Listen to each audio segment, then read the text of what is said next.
नमस्कार. आज आपण 5व्या श्लोकाचा अर्थ जाणून घेणार आहोत.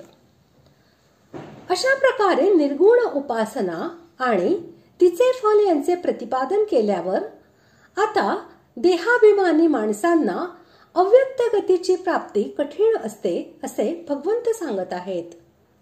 श्लोक 5. क्लेशोऽधिकतरस्तेषामव्यक्तासक्तचेतसाम् अव्यक्ता हि गतिर्दुःखं देहवद्भिरवाप्यते.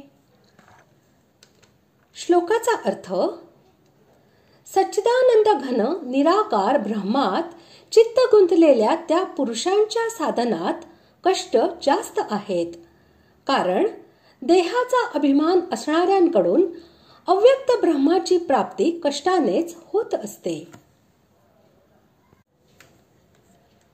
पूर्वीच्या श्लोकांमध्ये ज्या निर्गुण उपासकांचे वर्णन आहे, ज्यांचे मन निर्गुण निराकार सच्चिदानंद घन ब्रह्म स्वरूपामध्ये आसक्त आहे, अशा पुरुषांचे वाचक येथे तेषाम या पदासहित अव्यक्तासक्त चेतसाम हे पद आहे.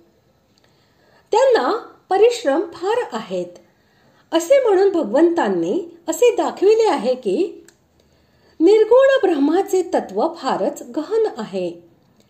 ज्याची बुद्धी शुद्ध, स्थिर आणि सूक्ष्म असते, ज्याला शरीराचा अभिमान नसतो, तोच ते तत्व समजू शकतो. साधारण मनुष्यांना ते समजत नाही. म्हणून निर्गुण उपासनेच्या साधनाच्या प्रारंभी परिश्रम फार असतात. देहाभिमानी लोकांच्याकडून अव्यक्त विषयक गती दुःखाने प्राप्त केली जाते. या म्हणण्याने भगवंतांनी पूर्वार्धात सांगितलेल्या परिश्रमाचे कारण दाखविले आहे. तात्पर्य असे की देहावर अभिमान असताना निर्गुण ब्रह्माचे तत्व समजण्यास फार कठीण आहे. म्हणून ज्यांना शरीराबद्दल अभिमान आहे, त्यांना तशी स्थिती मोठ्या परिश्रमाने प्राप्त होते.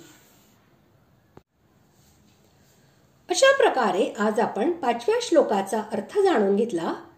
पुढील भागात आपण 6व्या श्लोकाचा अर्थ जाणून घेणार आहोत. धन्यवाद.